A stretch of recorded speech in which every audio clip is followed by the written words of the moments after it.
Mickey Moniak 1-1 2016 to the Phillies, and Nays has cooked up a what?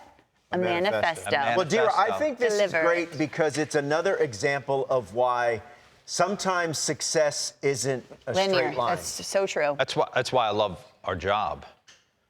And that's why I wanted to do this 10 years ago. To everybody, I mean, I sat the bench for the better part of the first 6 years of my career, and you get to know everybody on a personal level, hanging out with them the entire 9 innings, and everybody's got a different journey.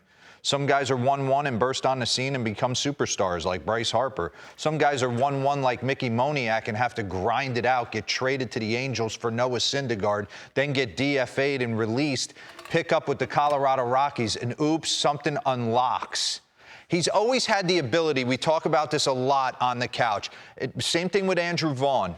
If you're going to get, in today's day and age with as many eyeballs and metrics and data all over you, if you're going to get drafted in the first 10, 15 picks, there is some talent bound to come to fruition at some point. And that's why I wanted to dive in on Mickey Moniak. I actually thought he was going to get moved. I thought it was like, you know, the Tommy Phams of the world, the Mickey Moniaks, the different outfielders that could potentially help a ball club get them over the top. I ran into him last week in Cleveland, and he did not think he was getting moved. He was pretty confident in the fact that he was going to stay with the Colorado Rockies, which was kind of similar to Shane Bieber. I don't think, pause this, I went and met them when they were in Cleveland with the Rockies playing the Guardians, and I didn't feel like Shane Bieber had any knowledge of potentially getting traded as well. So probably a little shocked by that move to Toronto. Are you shocked by this board, though? OPS leader since the start of June. Yes. And we all know what Nick Kurtz has done with the 6 for 6 and the 4 home runs. But did you know that Mickey Moniak's got north of 1,000 OPS since the start of June? Look at the names on this. Hunter Goodman, Kyle Stowers, and you still got your boys Acuna and Soto and Buxton and Judge, but he has been on fire for this team. Opposite field pop, pull pop, plays D, steals bags. We talked about Bobby Witt early, a guy who can do a lot of things right, and I just wanted to highlight it. So take me through a few at-bats right here. Here's Logan Webb, little get-me-over breaking ball, doubles up on it, 1-1, triples up on it. You normally don't see that. He goes split change down into a 2-2 count. Mickey doesn't cheat in a big ballpark. He knows he can drive the ball up the middle the other way and takes a 94-mile-an-hour sinker for a double in the left center gap. How about Mackenzie Gore? Guy's got exploding stuff. So 1-0, pause. We talk about count leverage when we had Lauren hitting off the tee. This is count leverage. This is no think, okay? Mackenzie Gore trusts his stuff and his stuff alone. He's not worried about Mickey Moniak. He gets in a 1-0 count. If you're the hitter, screw yourself into the ground on a breaking ball. But get your best swing off on a fastball in this count, 1-0. He tries to throw a heater, middle cut, destroyed. That's what you should be doing. The game's too hard to get in counts like that and not cheat to a fastball the right way.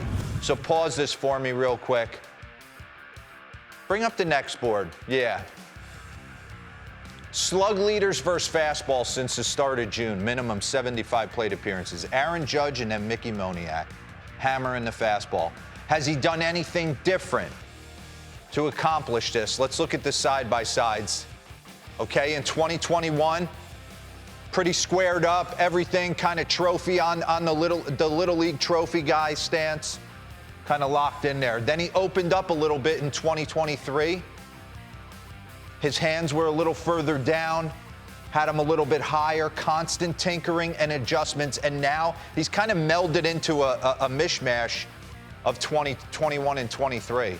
Whatever the case may be, he is getting to the baseball. So run this. Let's give some love on the heaters that he's handling.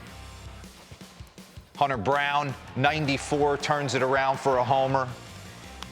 Little sinker. And that's the thing I like about him, gap to gap. That ball's fading away, it's going away. How about 95 up by his neck, and he drives it out opposite field. So we saw the slug leaders. Pause this. Bring up the contact board. Career contact splits before and since June 2025. He was punching out at a 31.2% clip, now down almost 8%. Whiff percentage down 10. In zone swing. Fastball, he's just not missing anymore. He's got an idea and a game plan about what he wants to do at the plate, and he's executing it. And he's not missing when the ball's over the heart of the plate. Every number whiff-wise is down. And you see here, it's just not homers. He's driving doubles off the wall.